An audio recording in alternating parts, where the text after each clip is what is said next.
बिस्मिल्लाहिर्रहमानिर्रहीम अस्सलाम वालेकुम and welcome to my channel. आज की इस वीडियो में मैं आपके साथ शेयर करूंगी कुछ ऐसे टिप्स जिसकी मदद से आप अपने काम को और भी आसान कर सकते हैं। तो आइए चलिए चलते हैं अपनी पहली टिप की तरफ। जब भी हम प्याज छीलते हैं उसके छिलकों को हम कूड़े में फेंक देते हैं, ये सोचकर कि ये अब हमारे काम के नहीं है। लेकिन आज मैं आपको इन्हीं छिलकों से एक ऐसी चीज बताऊंगी जिसकी मदद से आप अपने घर के कीड़े मकोड़ों को भगा सकते हैं। तो करना क्या, हमने प्याज को छील लेना है। प्याज को छील के ये जो हम कूड़े में फेंक देते हैं छिलके, इनको हमने साइड पे रख लेना और प्याज से ये हम साइड पे रख लेते हैं, इससे हम बना लेंगे अपना खाना। तो ये जो छिलके हैं इनको आपने फेंकना नहीं है, इनको आपने इस तरह से इकट्ठा कर लेना है। सारे छिलकों को आपने इस तरह से जमा कर लेना है। नेक्स्ट हमने सुई धागा लेना है और इस तरह से सारे छिलकों को उस सुई में पिरो देना है, जिस तरह से हम मोती को पिरोते हैं। सारे छिलकों को इस तरह से आप धागे में पिरो दीजिए। इस तरह से ये हो जाएगा। अब आपने इसको गिरा लगा देनी है धागे को, और अब आपने इसको उस जगह पे रख लेना जहाँ पे आपके किचन में कीड़े मकोड़े आते हैं। ये बेस्ट टिप है कीड़े मकोड़ों को दूर करने के लिए, क्योंकि प्याज में से ऐसी स्मेल आती है जिससे कीड़े मकोड़े जो है वो दूर भागते हैं। तो उन जगहों पे जहाँ पे कीड़े मकोड़े छिपकलियां आती हैं वहां पे आप इसको रख दीजिए, लटका दीजिए, कहीं पे ये इजीली लटक जाएगा। तो इस तरह से आप टेप की मदद से भी इसको धागे से लटका सकते हैं, तो इस तरह से आपके घर में कीड़े मकोड़े नहीं आएंगे। चलते हैं टिप नंबर 2 की तरफ। ये एक हेयर बन है जो कि हर घर में मौजूद होता है। और जब भी हम ट्रैवल पे जाते हैं तो हम चूड़ियां रखते हैं अगर अपने बैग में, तो चूड़ियां जो है वो खराब हो जाती हैं। अगर वो कांच की चूड़ियां होती है तो वो टूट भी जाती हैं, और अगर दूसरी चूड़ी मेटल की होती है तो वो मुड़ भी जाती है सामान में दब के। तो इस तरह से बंद में करके अगर आप चूड़ियों को रखेंगे, ट्रैवल पे जाएंगे, बैग में रखेंगे, तो इस तरह से आपकी चूड़ियां टूटेंगी नहीं, मुड़ेंगी नहीं। इस तरह से सारा उसको कवर कर लीजिए। और बन जो है वो तकरीबन हर घर में मौजूद होता है। तो अगर बन आपका ये खराब भी हो गया है तो इसको आप जो है इससे बर्तन भी वॉश कर सकते हैं, क्योंकि ये बहुत सॉफ्ट होता है और इससे बर्तन बहुत अच्छी तरह से साफ होते हैं। तो इस तरह से आप इसमें चूड़ियां रख सकते हैं और आपकी चूड़ियां इस तरह से खराब नहीं होंगी, मुड़ेंगी नहीं, टूटेंगी नहीं।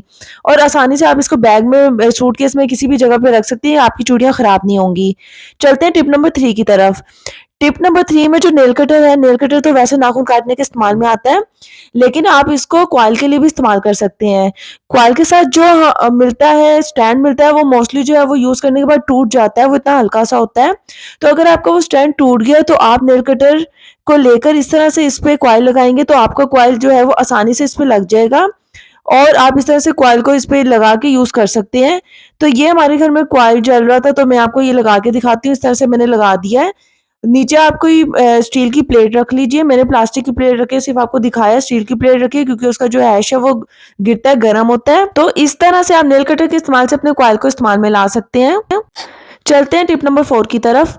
जब भी हम चूड़ियां पहनते हैं तो चूड़ियां पहनते या उतारते वक्त हमारे हाथ लाल हो जाते हैं, कभी कभार जख्मी भी हो जाते हैं। अगर कांच की चूड़ी हो तो वो जख्म भी दे देते हैं, खून भी निकल आता है।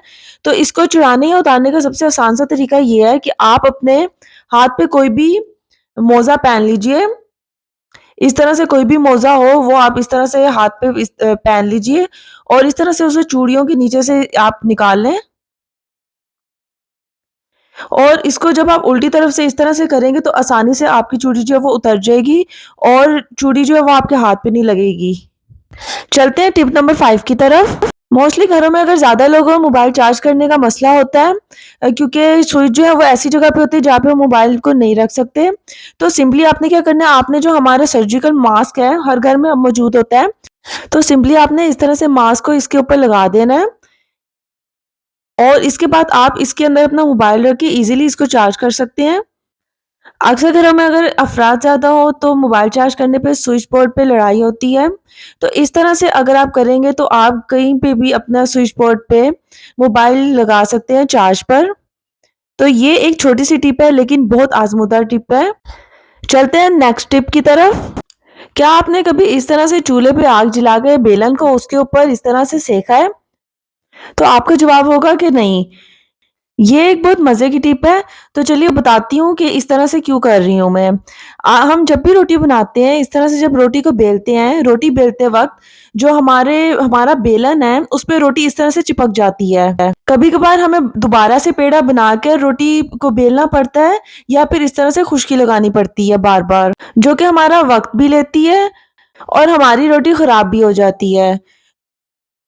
तो चलिए इससे बचने के लिए मैं आपको बताती हूँ ये टिप कि मैंने इस तरह से बेलन को चूल्हे के ऊपर क्यों सेका। जब भी हम बेलन को धोते हैं, तो बेलन को धोने के बाद ये क्योंकि लकड़ी का होता है, तो इसकी वजह से ये गीला हो जाता है। गीला होने की वजह से जब हम रोटी को बेलते हैं, तो रोटी बेलन पे चिपकना शुरू हो जाती है, जो कि हमारा वक़्त भी ज़ाया करती है और हमारी चीज़ भी खराब हो जाती है। तो इसके लिए आप जब भी बेलन को धोएँ, बेलन को धोने के बाद इस तरह से आग जलाकर चूल्हे पर इस तरह उसको थोड़ा-सा सेक लें।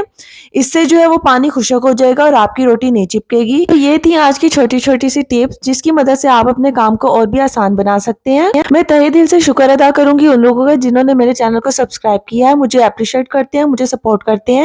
और अगर आपने अभी तक मेरा चैनल सब्सक्राइब नहीं किया तो सब्सक्राइब कर लीजिए।